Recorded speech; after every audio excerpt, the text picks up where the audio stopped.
Hey there, welcome back. It is so great to see you. Today's video is going to be an extra special one because I am doing my very first collab video here on YouTube, and I am so excited to be partnering up with Andy, who is another fellow YouTuber, makeup consumer, makeup project panner, doing sorts of project pans of Beautyland, around the world in 80 pans, project panopoly, deck of panning, using up their makeup, talking about it, and having an absolute joy doing it. So if you're also looking for someone else to watch besides me, definitely check them out. I will leave their channel and the corresponding video with this tag video down in the description box below. We decided to do a palette bingo, which I will talk about in a little bit, and answer 10 questions while using, this is upside down, Cosmic Beauty Muse palette. This is a palette we had in common, we both decided on, and if you're interested in hearing a little bit more about us, a little bit more personal level, also while creating this eye look, then definitely keep on watching. I also really quickly wanted to talk about the palette bingo website that I had recently discovered, probably like a month ago or so. I found this idea through Make Up the Rules with Melanie here on YouTube, which I will link her channel down below. She discovered this website through Batty Bean, through one of her subscribers. They commented and saying they made a website for palette bingo, and it basically shows you the layout of whatever palette size that you're working with. And I thought that was a brilliant idea, so I am giving credit to everybody in the comments down below as well as on the screen, and I will definitely leave the link to the website because it is such an awesome idea. Definitely will be using it in the future. Now that I have explained everything and blabbered on a little too long, let's get started. Okay, so starting off with the site to determine the shades that we're going to be using today, and then the amount of shades. So with this site, it is paletebingo.com. You can choose a grid or a simple list, and then it says what size is your palette. So since the palette chosen for today's is going to be the Cosmic Beauty Muse palette, and it's got 20 colors, so we're looking at a grid of 5 across, 4 down, and that's the one 4x5 we will choose. You can also do some custom sizes, and then how many shades to pick. I don't want to do too many, and I don't want to do like not that much, so I'm gonna leave it at 5, and then you can also add another palette if you're doing multiple, but since it's just this one, I'm gonna leave it there. And then how to reveal, you can do all at once or you can do one by one. I'm gonna do all at once. And okay, so this is the layout of the palette, that's what we're working with, and spin, and it's giving me 20, 13, 2, 10, and 16. Looking at the palette, so this is the Cosmic Beauty Muse palette. It shows number 2, then it shows number 10, number 13, number 16, and 20. I have 3 shimmers and 2 mattes. Boy, of course I only get 2 mattes. So I'm all on the palm of my hand, so this is the color story we're working with. So this first shade is Haze, then it pulled Admire, this one is Muse, this one is Antique, and then this last one is Whisper. And also, I do have the questions next to me on my phone, so while I am doing this look, I will of course be answering the questions that Andy has picked. We're starting off with Haze first. Question number 1 says, full coverage foundation or skin tint? Skin tint, 1000%. I tried the full coverage foundation many years ago when I was first starting out with makeup. I had bought, and I remember this vividly, it was the Conceal and Define full coverage foundation. It came in a pink top, a big old glass bottle, and I bought that because everyone said it was so good, because I was convinced I needed full coverage. And back then I think I was doing like Facebook Lives and getting into that, like early YouTube, but I never stuck with it.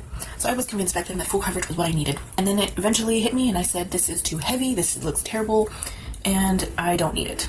I'm going to be taking the shade Admire, which is this like almost mustardy yellow shade. Question 2, which is, do you prefer cream or powder cheek products?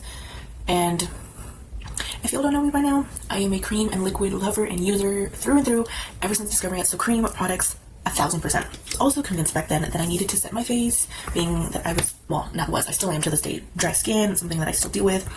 And everyone was like, even if you have dry skin, you should be setting your face so that way your makeup stays in place. And then a couple years ago, I did a very first trying cream products video. It's an old one, so if you want to watch it, I will leave it linked down below. And ever since that video, my mind changed, my whole point of view of makeup changed, and a whole new world of new products just opened up my eyes. And I just fell in love with cream and liquid products and makeup, and soon realized that I still can wear makeup. I don't have to powder my face, and I can still enjoy it without feeling like I need, like I feel like I'm suffocating, or I feel like this is heavy. Like just cream products and liquid products, just they appear so much better and they look so much healthier, at least in my opinion, for dry skin. And I just never looked back. I just was like, oh, I am not using powder products. I neglected all of my powder products in my collection. I went out and bought a whole bunch of cream and liquid makeup because I was like, yes, this is where my heart is at. This is where I should be using my makeup. These are the products I should be using. So I just cannot speak highly of cream and liquid products. Now I'm going to apply the NYX glitter glue just because it is the only glitter glue that I have and the only one that I'm currently using. Question number 3 says, false lashes or mascara? I do love both. I have a moment in time where I only want to just curl my lashes and apply mascara, and I fall back in love with my own lashes depending on what mascara I find that works for me.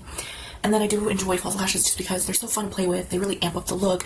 You can go very soft, you can go very bold, you can go extreme, you can go very, very soft, you can go all sorts of different styles. And it is so fun to play with lashes. It's just such a hassle dealing with them and applying them that at times I am just in a mood where I don't want to fuss with them. So I do have my moments and I do love both. But in this current moment, mascara. Question number 4 says a neutral eye look with a bold lip or bold eye look with a neutral lip.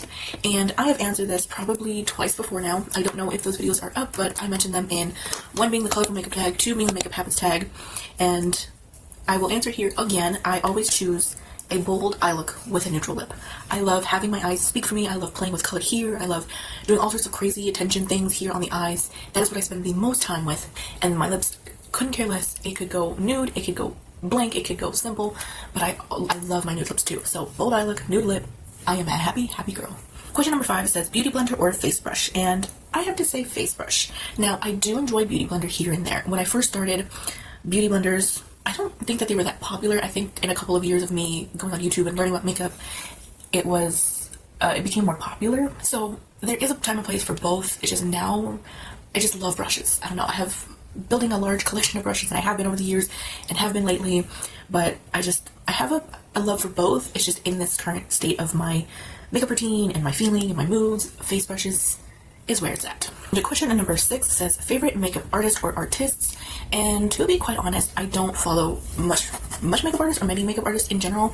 That's not something that I typically keep up with or something that I'm like really interested or care about. Like I see trends and I see looks and things on Instagram or online. I had to research. Now I do know Pat McGrath is a makeup artist, Patrick Ta and Charlotte Tilbury. Now none of those I care for. I don't really like them. I just feel like they're too overhyped for what they have become or eventually become and what I see online, so those 3 I could care less about. The first name is Priscilla Ono, and seeing her work, I was very mesmerized because it brings me back to the like old 2016 makeup, which is something that I started doing, I started falling in love with and really enjoying, and to this day, I still sort of, enjoy. I don't go that heavy with cut creases and everything like that, but her makeup is so flawless, so smooth, and her blending is incredible, and the makeup she does on others and herself is just beautiful. And the other makeup artist that I discovered and finding out, she did Zara Larsson's like very colorful makeup or so that we have seen it around, and I'm sure you have. I will post pictures up as I'm mentioning them. But this makeup I didn't realize was done by a makeup artist or done by this makeup artist, and her name is Sophia Sanat. And oh my god, just the looks that she was doing on Zara Larsson.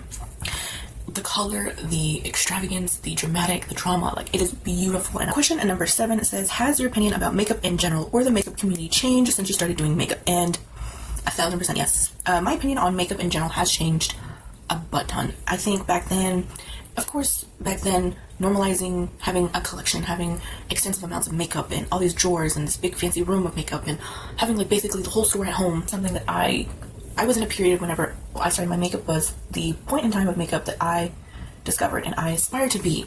And looking back, it's not the smart route to have gone. For time, I saw makeup and started to realize makeup is just a frivolous thing. It's gonna expire. I should be enjoying it. I should be using it. I shouldn't be having tens and thousands of everything because one, it's gonna be very stressful and it's just not feasible. It's overwhelming and very tiresome, and you're gonna get very bored easily. And nothing's going to be of interest to you. That's definitely changed. And then the makeup community in general has changed also in terms of back then tutorials and eye looks and posting about the techniques and really focusing on in-depth reviews and really like going in depth about every little aspect of a product, every little aspect of your routine. And nowadays it's all about the new eyeshadow palette, new makeup, and only using it for that one day. And it's just a more rapid pace of releases and more rapid pace of videos, and just it's so much more hectic now. That I think back then it was much more calm, that releases actually had time to shine and reviews actually had time to mean something, and we actually had time to think about a product, if we wanted this one, if we wanted that one, or a new release that we could afford. Nowadays it is so hard to keep up, and it is just so much more stressful, I guess. And seeing the shift and overtime of the makeup community, just makeup releases, makeup overall in general, has changed so much. Question number 8 says no makeup or full glam. And I have to say both. I know it sounds very weird coming from someone who you see online doing makeup, and I'm always posting about makeup on my Instagram, for someone to say a bare face or no makeup, because I think that having a full glam is fun. It is beautiful and it's just uplifting, and it's a confidence booster. It's like I enjoy putting on makeup, I enjoy the process, I enjoy the experience, the feeling, everything about it. putting on eyeshadow, even though sometimes it takes forever and I'm like, oh my gosh, I just want to get it done. I love full glam, but also it's just having no makeup is also just very comforting. Just kind of sitting back, not having to worry about putting on makeup or worrying about looking your best or having to look perfect. Or, you know, I think that I've come to terms with no makeup. Back then, I vowed that no one would ever see me out in public without makeup, that I had to have makeup to feel pretty, to look pretty. And nowadays, I'm like, if someone sees a pimple on my face, if someone sees a scar on my face, my dark circles, my imperfect face, good luck, deal with it. Like, question number 9 says, do you have any favorite brands? Any brands you've blacklisted / don't use? And for the first part of the question, do I have any favorite brands? And of course, yes. I have definitely discovered favorites over time. And I do have a favorite for my base products, which is going to get annoying now because I have since been able to be affiliated with them. And it is a shop say a lot of their base products have worked tremendously for me. They've worked wonders. Like, I have had no problems with them. They just look so good on my face. They've lasted through the heat and the humidity that I deal with on the daily here where I live. And for eyeshadow, my favorite eyeshadow from a brand so far has been Cosmic Beauty, which I'm using their palette today. And then I recently discovered Angelica Nyquist's brand, Singe Beauty. Well, I discovered it last year. And then another brand that is no longer available, BH. Oh my gosh, BH Formula. I discovered that late, like right as a couple months before their bankruptcy, announcing that. I tried them and I was like, why was I so late in trying them? But they are so good. And the second part to the question says, any brands that I've blacklisted or I don't use. Now, there's no brand that I blacklist. Tons of brands I don't use. Anything luxury is an immediate no. It's an immediate turn off. For me, makeup should be inexpensive. It should be affordable. It should be accessible. So for me, that pricing should go from anywhere from $15 and under, and it should be at your local drugstore like Walmart, Target, HEB, things like that. And it should not go anywhere into the realm of $70 for a palette, $70 for foundation, $100 for a palette. Like, that is just absurd to me. So any like luxury or mostly high-end brand. The last question says, do you do makeup on others? If so, how often do you enjoy it, etc.? I have done it a couple of times, I think twice or 3 times. It's like a handful. It hasn't been that many. And it's been only like family. It was fun. I mean, you know, it was cool to see like that side of it instead of always doing it on myself. But would I ever do it again? No. It's not often. It was a fun experience while it lasted, and I'm fine where I'm at. I'm fine doing makeup on myself. I'm okay because I know my face. I know what I like. It's more enjoyable on myself than it is other people. Thank you guys so much for watching this video. I hope you guys enjoyed my video. I hope you guys enjoyed Annie's video. You guys have an awesome rest of your day and your week, and I will catch you in my next one. Bye-bye, guys.